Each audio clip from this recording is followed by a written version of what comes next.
Perhaps if I was reading this weekly and as it was, coming out, because I believe that Ushio and Tora uh, came out weekly for Shonen Sunday.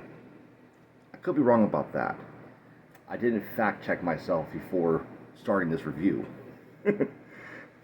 But I could totally see, people being worried whether or not Ushio would come back to his senses or if he would just end up becoming a puppet of the Beast Spear. That he would just end up becoming a mouthpiece for it. Because judging by Ji-Mei's pleas towards her brother, who we see inside the Beast Spear, continuously forging it, breathing fire out of his mouth, that, according to her, that he has consumed many souls before. Other candidates of the Beast Spear have become consumed by the hatred that the Beast Spear has for Hakame no Mono. A hatred so fierce that it overpowers the mind and turns, ironically, the wielder of the Beast Spear into a beast themselves, into a bakemono, so to say.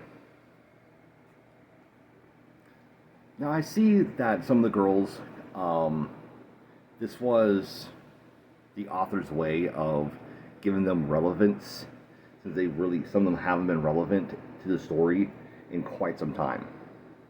Especially like Reiko, last time we saw her was through her arc, where her father, became an Oni obsessed, that possessed her at a painting, or her through a painting, I should say. It wasn't really possession, really. It was like indirect possession, if that makes sense. And you had Hiyama, the girl who's, I believe, her deal was like her father was a pilot that died in the air, I think that what it was. Yeah, those two haven't been relevant in a long time. I would say Saya is part of that equation, but I feel like she has done a lot more since her introduction. I'm not going to say too much about Asaka and Mayuko because those two are essential characters to the overall plot of the story. Mayuko, because obviously she has some kind of connection towards Ji-Mei. The two of them look alike, especially Ji-Mei in the past looks dead ringer for Mayuko, and Asaka, well, she's Ushio's love interest, but that's not her only quality. I want to call her Ushio's foil, but that doesn't make any sense. Because a foil is a direct opposite of the other person, and usually a foil's part in the story is to show the redeeming qualities or flaws of said person. In this instance, she does show Ushio's redeeming qualities. And then when Ushio's not around, she kind of becomes like Ushio himself.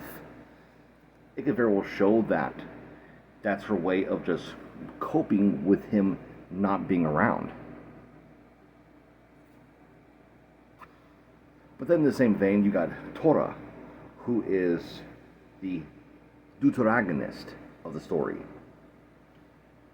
But he too can also be seen as a foil for Ushio. Oh, maybe not a foil. Maybe that's probably the wrong usage there. But he definitely is the deuteragonist of the story. So of course, Ushio goes back to normal. Like, you know it wasn't going to go down that dark of a fucking path, right? It's a shonen after all. But then again, there are shonens out there that do go down really dark fucking paths. And I feel that eventually at some point, you know, if it wasn't for the combing out of his hair, which, I wonder if that's part of the Japanese folklore or something. Maybe the author made that up for the story, but I don't know, I kind of doubt it. But, like I said, it wasn't for the girls taking turns combing out his hair. It probably would have ended up with him, you know, I don't know, giving a heartfelt speech towards Jime's brother that was forging the Beast Spear while inside the Beast Spear. Kind of a weird concept, but hey, let's go with it. And possibly that would have given Ushio his body back. In a way, that's kind of what happened, because even though the girls did comb his hair, he didn't turn back immediately, and it feels like it was the spirit of Jime that pleaded with her brother to give Ushio his soul back. That way Ushio wouldn't become just another unfortunate casualty of the Beast Spear. So after Ushio comes back, they arrive at a cave that has a piece of Hakame no Mono. This piece of Hakame no Mono is it's in a state of suspended animation, I guess. Like it looks dead, almost fossilized, but when approached, it awakens for split seconds. Or so that's what it seems. And it's within this cave that we meet our next narrator for the next part. Or rather, not narrator, but more like a guide named Tokisaka, who is a yokai that lives through the threads of time. And as being a yokai that can live through the threads of time, he's able to not only show Ushio and Tora, you know, what happened about, I think, 500 years ago or so.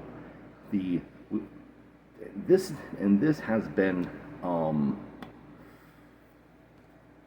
mentioned quite a few times in past volumes, where we already knew that the Tora, that at the time went by the name of Nagatobimaru, fought alongside a shit ton of yokai as well as a bunch of humans to face off against Hakame no Mono when Hakame no Mono arrived in Japan. And thus, that's where, you know, Hakame no Mono got split into many pieces. A lot of those pieces got destroyed, and we know that Ushio's mother, as well as her descendants, have been protecting Hakame no Mono for whatever reason. Which, the whole reason why Ushio's even on this weird-ass quest is to basically figure out why that is. And how come she hasn't been in his life this entire time. So, this whole flashback, or rather, not even a flashback really, this travel through time, this Back to the Future-esque storyline that's happening is going to essentially explain this, explain everything. Like we're going back to the time before the Beast Spear ever existed, to when it was first forged, which was like 2,900 years ago, back in ancient China. Oh, and back then, apparently Ushio's name is Shan Yu. And this time period is where we finally get to learn what Ji-Mei's brother's name is, which is Guryu. And it would seem that Tora has the unfortunate task of being Ushio's bodyguard, which makes other people that can't see Tora, well, because only Ushio can really see him, they think that he's some kind of priest. That he's been in the mountains for years, and now he's like this powerful priest that can do lightning spells and shit. It's kind of funny.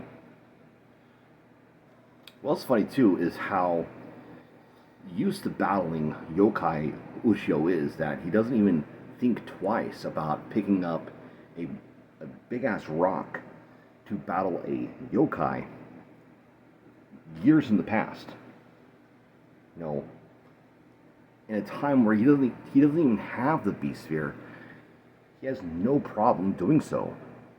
And honestly, this would be a perfect moment for Tora to eat Ushio, as he keeps on claiming he wants to do. But as we know, as the story progresses, Tora is starting to show signs more and more of seeing Ushio more as a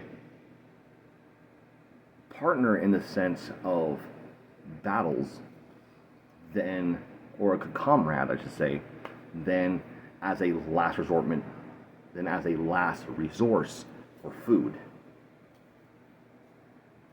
And as we know, when these two work together, they are bad fucking ass. Alright, so what do you guys think of Ushio and Tora Volume 12? Let me know in the comments down below. Thank you guys for watching. If you'd be so kind as to subscribe to the channel and hit that notification icon, that way you will know when I put out more content in the future.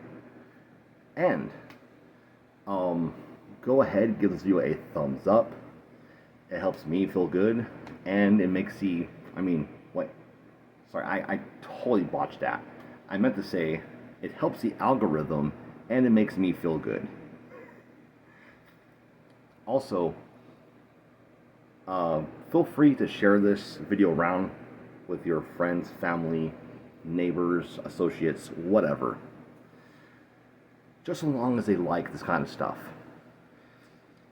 Seriously, don't share with somebody that's really into, like, football, and they think anime is stupid, or they think manga is for children.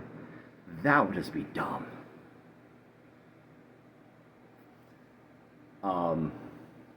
I believe that's it. So, I'll see you guys next time. Ciao for now.